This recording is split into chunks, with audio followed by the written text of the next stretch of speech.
எல்லாம் நல்லா இருக்கீங்களா? எல்லாரும் நல்லா இருக்கணும், நானும் நல்லா இருக்கணும். நீங்கள்லாம் நல்லா இருந்தால் தான் எங்களை மாதிரி கலைஞர்கள்லாம் நல்லா இருக்க முடியும்.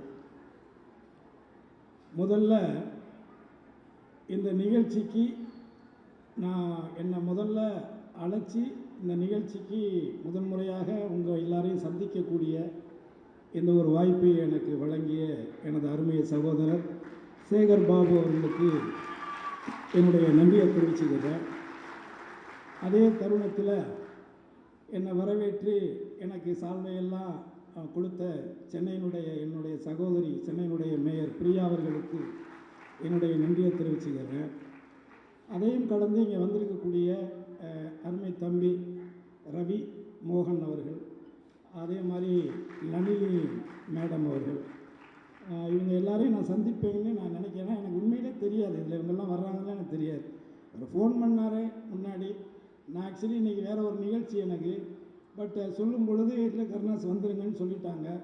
ஏற்கனவே இதே மாதிரி ஒரு நிகழ்ச்சி தலைவருடைய பிறந்தநாள் நிகழ்ச்சிக்கு மாதாவரத்தில் அவர் சுப்பிரமணியனை கூப்பிட்டுருக்கும் பொழுது அதுக்கு என்னால் வர முடியாமல் போயிடுச்சு. நான் மலேசியாவில் சிங்கப்பூரில் மாட்டிக்கிட்டேன்.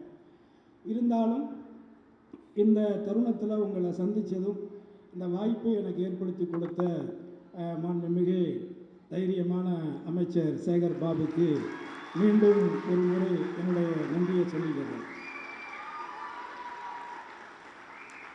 நான் இதை ஒரு வழக்கமான ஒரு என்ன சொல்கிறது, ஒரு சம்பிரதாயமான ஒரு மேடையாக இதை நான் பார்க்காமல் எனக்கு தோன்றதை பேசலாம்னு நினைக்கிறேன். வழக்கமாகவே எனக்கு எழுதி வச்சுக்கிட்டுலாம் பேச தெரியாது. மனசுக்கு என்ன தோணுதோ அதை பேசிடுவேன்.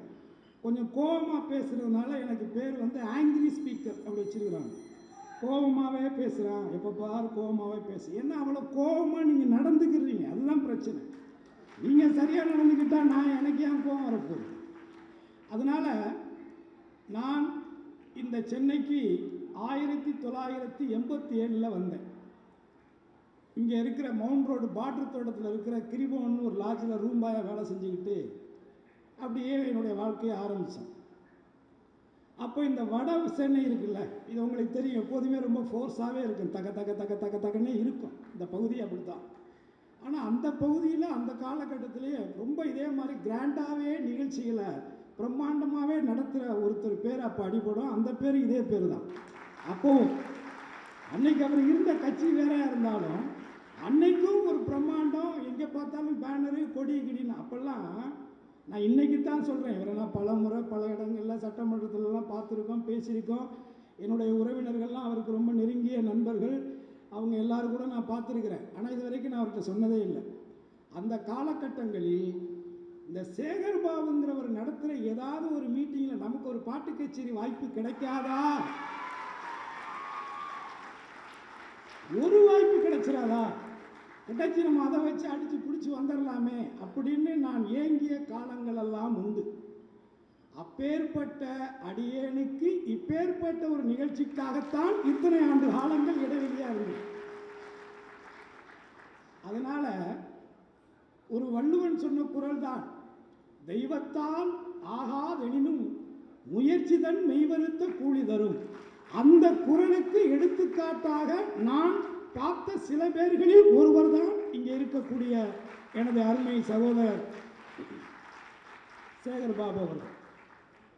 இந்த நிகழ்ச்சியினுடைய தலைப்பு என்னன்னு பார்த்தீங்கன்னா, மனிதநேய திருவிழா.